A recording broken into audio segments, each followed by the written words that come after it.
Welcome back to another rendition of the GridIron with me, your host, Patty McGuire, as always, with our new co-host, actually, our good replacement, as I'd like to say.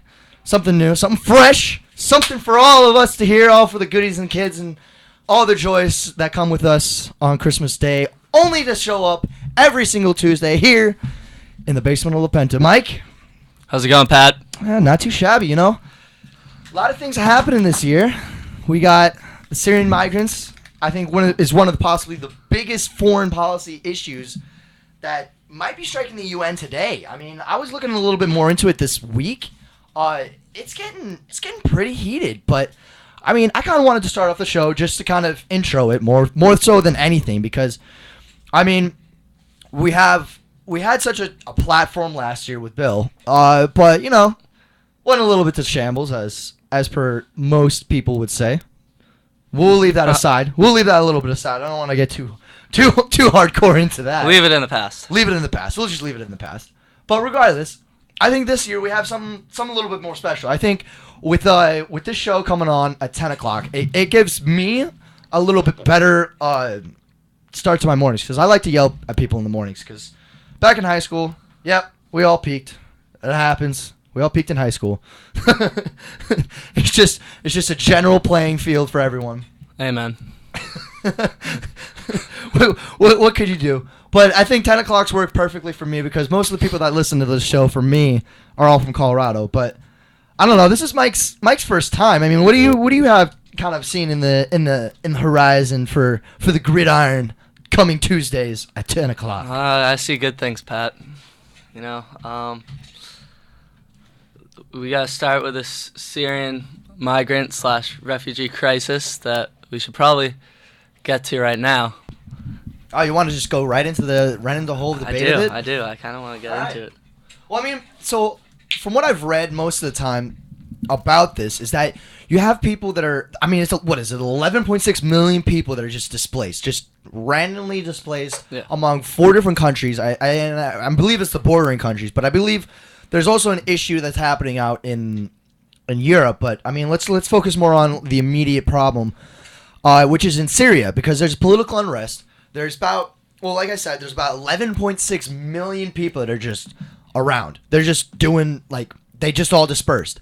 And I think one of the biggest issues is you see that you have like countries like with Iraq, you have countries like Jordan, you have countries like Lebanon, you have countries like Egypt, and it's all around in that Middle Eastern, like around the Middle East, where it's just like, dang, like that's like the heart of Arab Spring. And I think like at that point you just got to see like, all right, well what can we do for these people? I mean, you have like entities like the UN that are supposed to combat something like that. You know, one of their biggest policies is human rights, and I think that's something that's just hasn't been seen yet. I mean, Mike, when you have like a country like that, like Syria, that's had political unrest since 2011, and the civil war that just randomly outspurt, what do you see as something like that to combat? I mean, would you consider them migrants or would you consider them refugees? I mean, well, I feel like migrants a word you want to place on someone who has a choice in leaving, and these people clearly feel like they can't stay in their country any longer and therefore have to leave. So I guess I'd label them refugees. Yeah, I mean, that's a big point, but I don't know. I just say something that doesn't really like me, that really just like strikes me as, they're I don't know. That's like the biggest thing for me right now is like the difference between migrants and refugees, because I feel like they're unwilling to go. They don't want to go. They have to go, essentially. And it's like, well, like if you consider them refugees, there's not, you don't leave out the possibility of them being able to come back. And with like refugees, you see how, like I said, you don't leave out the possibility of those people going back when political unrest is like gone. But I think what we really need to see is how these refugees are reacting towards, like, I mean, not necessarily how the refugees are reacting, but how these big countries, like, like all these surrounding countries, how these people are going to react. How are they going to be able to facilitate these people? How are they going to be able to feed, clothe, medical care?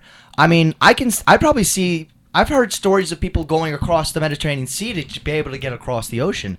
I mean, there has to be over a quarter of that 11.6 million people that have just died, And it's sad because, families are torn apart. I mean, this is one of the biggest, humanitarian crises that's hit our lifetime since, I don't know, maybe... I mean, this is one of the biggest humanitarian crises in my lifetime. Definitely mine. I mean, there's nothing that's going to be like, I mean, I hope nothing be as big as that, but I don't know, like when you see these people come across the borders, I mean, basic life necessities are needed, but it was estimated around, what was it? I remember the UN estimated according to mercycorps.org, the UN estimates that 7.6 million people are internally displaced, of course, but that they would need around, what was it? I remember they were talking about how they actually put a number on how much money they would need, and I think it was so astronomical. It was around 8.4 billion. Was it 8.4 billion of just aid that they would need to send out to Syria as a whole to just be able to sustain these people? But they've already left. They're all gone. I mean, what would you say? How would you delegate that money efficiently? Delegate the money. What? Yeah, I mean, how would you want to see people delegate that money? I mean, how would they put forth that money effectively? Well, did you see that they only secured about half the funding they asked for in 2014? Yeah, I mean, so whatever they were trying to do, I guess they only got half the money to do it. So they definitely couldn't have done all that they wanted to do. Yeah, but I mean, you got to see regardless of how much money you get, you got to utilize it efficiently. I mean, you got to go down a bracket list. You got to be all right, food, duh, medical supplies, shelter, duh. Water. I mean, I don't know. I mean, this is some of the biggest issues that that are coming across the nation. I mean, but you have to look at what Syria has been doing to their people. I mean, supposedly one of the most simplest of facts is that there was obvious political unrest, regardless of what it was, politics, religion, whatever it may have been, that caused such political unrest. And I think next week we'll go a little bit more into depth about, just reading up about this, because this I wanted to go about this issue just because it's one of the biggest things that's hitting the news today, and I think if we look more into this, we'll be able to understand why there's such a political unrest in the country itself. But I think now, more so than anything, when we have brick and mortar just right in front of us, I think that obvious reformations need to be made in Syria. Obvious. But what would you see as how would we be able to combat Syria? What can we do with Syria as whether it be the United Nations or whatever, if we need to set up another pact within the Middle East just to make sure that such a humanitarian crisis doesn't happen again. I mean, what would you say? I mean, what would you want to see Syria do for its people more than for its, political agenda, religious agenda, whatever sect problem that they seem to be having? I guess Syria should just listen to their people. I mean, if the government's supposed to represent the people and their people are protesting, they should at least be open to what they're protesting about. Yeah, but I mean, that's one of the biggest issues that you just need to be able to see up eye to eye with those kind of people. But I mean, yeah, you need to see eye to eye with your people. I mean, and I think nowadays in this just agenda of it all, you need to be able to sympathize with the people as a whole. And this kind of brings up a whole nother socio-political debate that I haven't really even hashed out, which is, does the government seek the best opportunity for the people? I mean, what do we see? Do we really see, the government doing what's right for the people? I mean, if there's so many people, if there's 11.6 million people displaced, what do we see them doing, just being able to, obviously there's a big discrepancy on what they're doing. I mean, these people they're just everywhere. They're not doing what they're supposed to, obviously the government's not doing the right job if they're not seeing the best sight for the people. I mean, when you see such silly debates, I mean, I don't want to call it silly debates, but I mean, let's call them social problems. Not social problems, but social, social discrepancies. Let's say problem issues gay marriage in the United States than that. And for instance, that woman that's not issuing gay marriage licenses.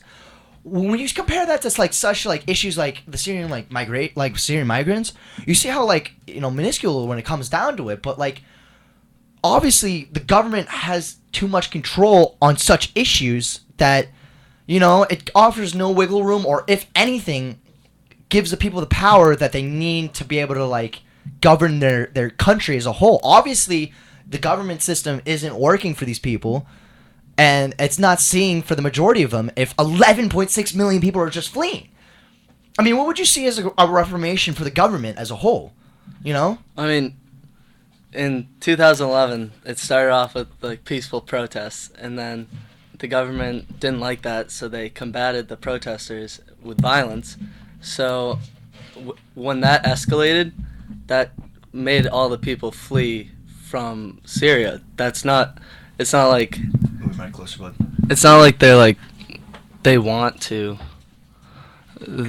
this, like they have to leave. The government's clearly just not listening to their people at all and doing whatever they want, and the people don't want to live in a government that's like that. Yeah, I mean, exactly. But I mean, could you compare that to like other countries as well? I mean, like look at Iraq. I mean, we were there for X amount of years. I mean, it was probably around a decade. And we did such and such a like amount of efforts, right? And we saw that, I mean, whether it be good, whether it be positive, it was destructive in the country itself. I mean, there was a lot of people that died. I mean, children, men, women, children, all around that spectrum. I mean, you got to look at these countries like the whole Middle East as a whole is. I mean, it's pretty much destroyed. I mean, there was such a rich culture back in like, the 1700s, 1800s.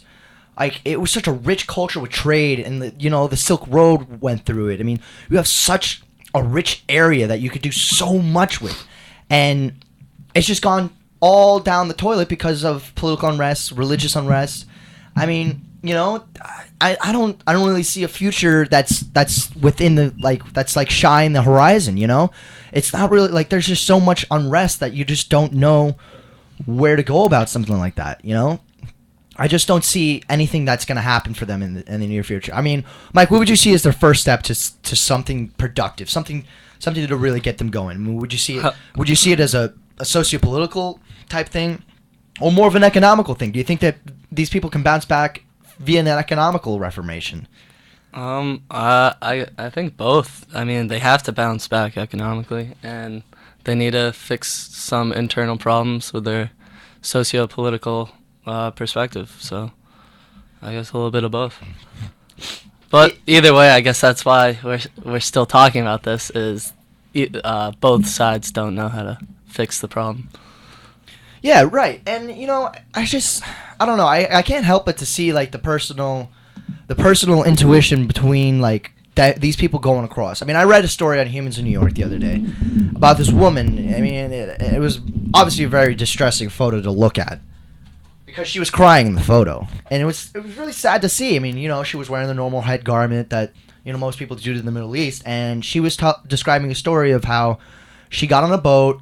I'm not sure if it was via Lebanon or actually Syria itself, but they all got on a boat, and a man told them that if everyone pays X amount of money, I think it was around $550. I think around $550 is what she said. I'm not sure what kind of currency it was, but regardless of the number, it was expensive.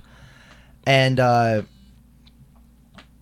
she was describing the story of how everyone was trying to get on this boat to be able to go to Greece, wherever it may land. I mean, wherever it was better than what was going on in Syria. And she said, all right, I'll pay $550 for both me and my husband. And I think she had a small child with him. No, I don't think she had a small child.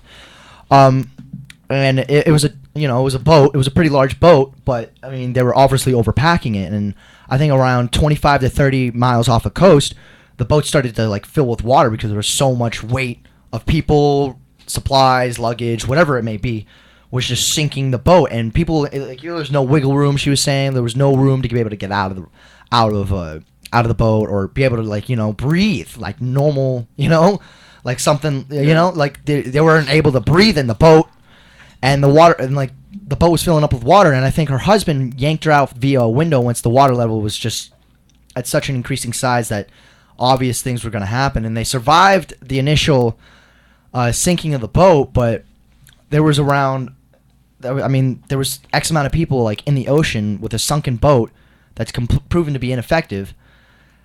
And I think at some point, like, it was dark, you know, there was waves crashing all around them, and they both got displaced, and the wife ended up surviving, and she hasn't seen her husband ever since. And it's just stories like that you just got to look at, and you're like, wow, like, what kind of group of people, government, regardless of government. Well, I mean, you could even put government involved in that. What kind of people? Why does something like this happen still? It's like a story from the Titanic of like how there's not enough lifeboats, you know, like I mean, I guess you're not supposed to plan for a humanitarian crisis like that, but I mean, come on, like, you can't just be crossing the Mediterranean Sea like that, you know.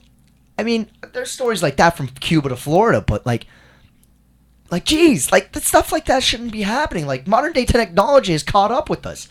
And there's still people risking their lives like this. I mean, obviously going across that sea is not the best option.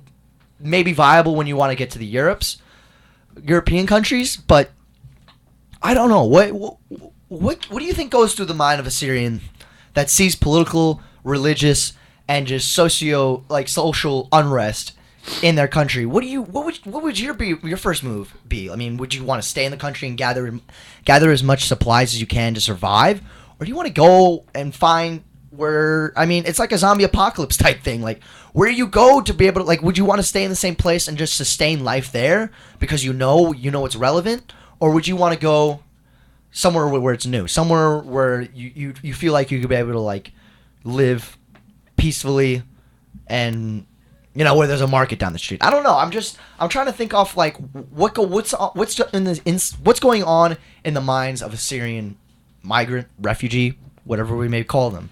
What would you say, Mike? I definitely would not want to stay in Syria, me personally. But going back to the boat story, I guess if I'm looking at the same one, there's 17 refugees who drowned in that boat. And 5 of those refugees were children, and like, clearly the children were going along with their parents, didn't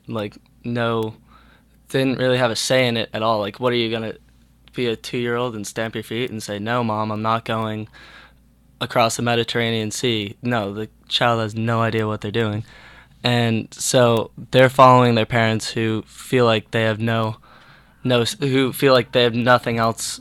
No other alternatives. They have to leave, and the boat that sank ended up washed up on a Turkish beach after a failed attempt to reach Greece. And I think the whole point of the boat story. So they actually know where that boat was going to go. Yeah. And so I think the whole point of that boat story is that it pressured European leaders to step up in their response to the refugee crisis. Well, you know what? I think that is a very, very key point. But I mean, let's take a quick break. Let's reconvene on